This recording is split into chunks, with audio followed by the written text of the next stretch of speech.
Good morning to all of you. Today we will start new chapter of class 7 algebraic expressions.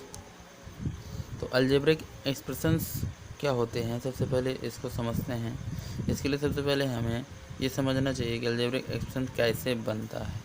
तो algebraic expressions means mode of representation, यानी algebraic expression का मतलब होता है representation है, modes of representation. कहने का मतलब रिप्रेजेंट करना किसी भी मोड्स में।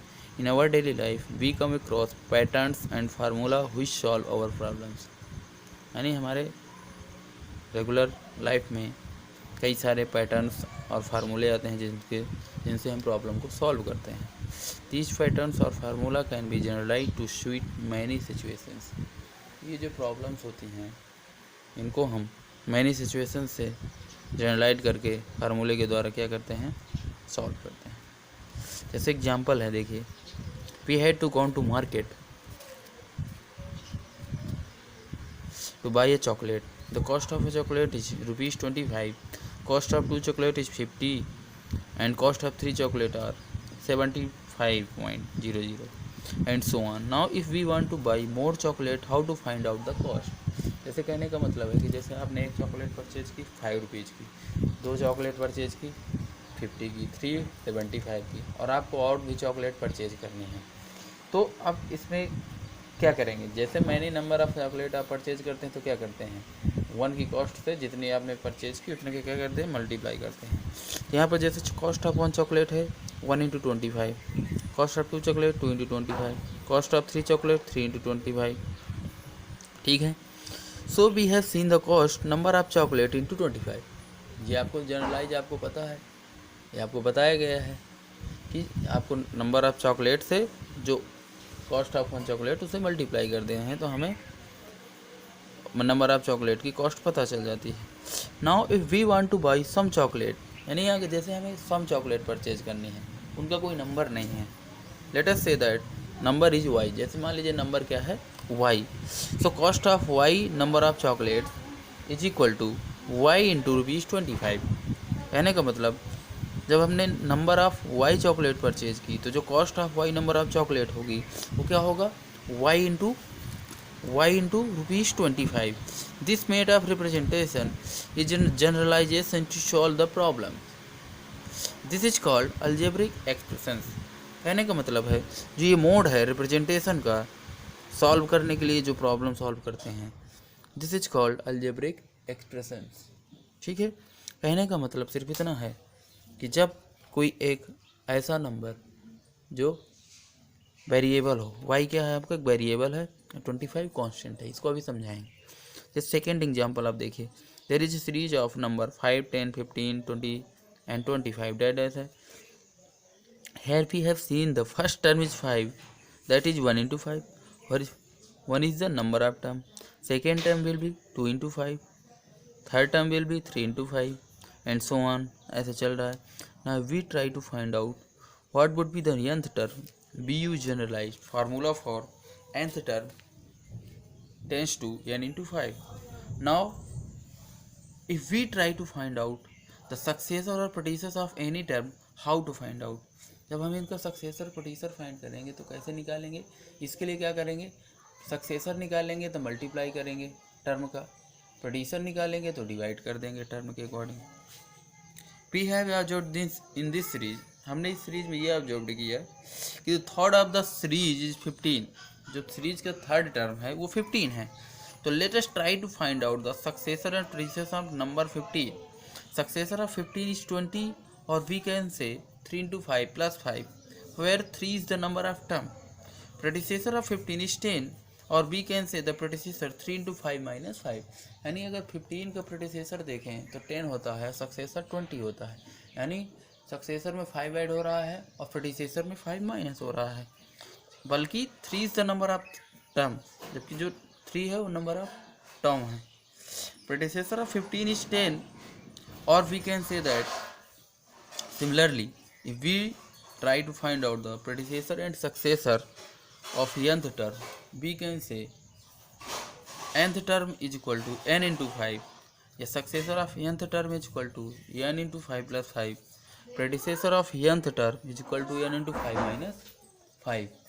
ठीक है, कहने का मतलब कि अगर हमें nth टर्म का वैल्यू फाइंड करना है तो क्या करेंगे, nth टर्म का वैल्यू क्या हो जाएगा n इंटू 5, या सक्सेसर ऑफ nth टर्म निकालना है तो प्लस 5 कर देंगे, predecessor of nth term find out करना है तो माइनस कर देंगे।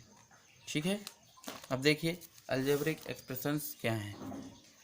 तो अलजेब्रिक एक्सप्रेशंस को समझना है, जिसके लिए जैसे an algebraic expressions is form with variables and constant variable, a quantity which can takes different numerical values, it is generally represented by small English alphabet like A, B, C, N, X, Y, T, C.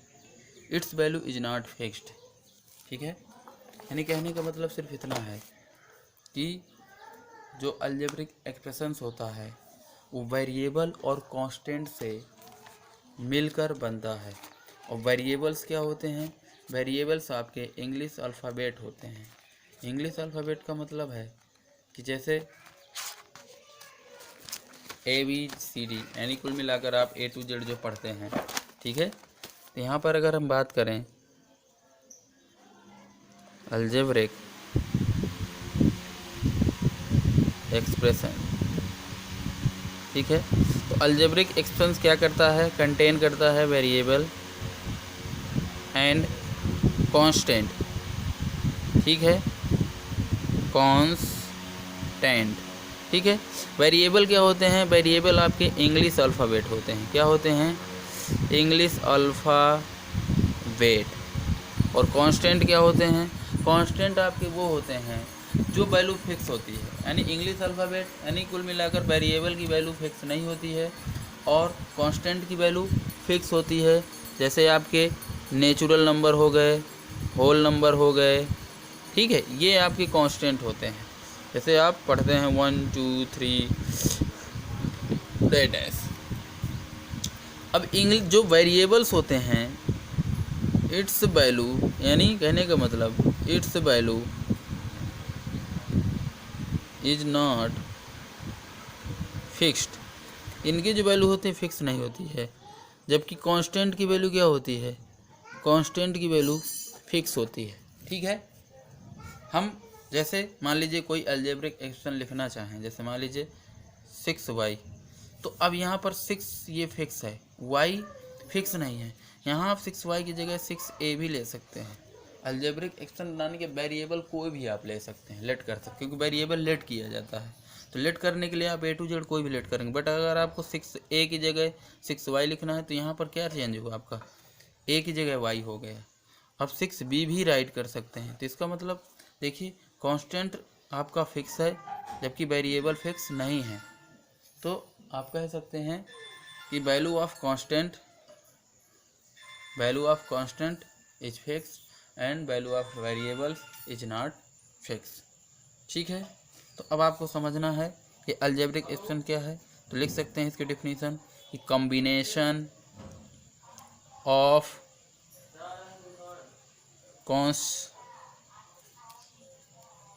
Constants and variables. ठीक है, ये definition आपकी book में लिखी है, आप right कर सकते हैं। कनेक्टेड बाई फंडामेंटल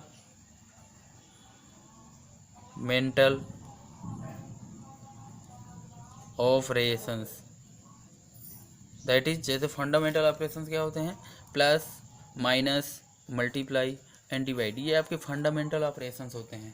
तो जब आपके कांस्टेंट एंड वेरिएबल इनसे मिलकर कनेक्ट होंगे वो क्या कहलाएंगे, फंडामेंटल ऑपरेशन। एंड कहने का मतलब फंडामेंटल ऑपरेशन के द्वारा तो वो these are called algebraic expression. For example अगर हम बात करें जैसे माइनस का 4x plus 6, 6y minus 7, 7n plus 8 etc, ये आपके सभी क्या हैं, ये सभी आपके अलजेब्रिक एक्सप्रेशंस हैं। ठीक है, तो इतना देख लीजिएगा, समझ लीजिएगा। नेक्स्ट डे हम इसके आगे का टॉपिक पढ़ेंगे, डिस्कस करेंगे। और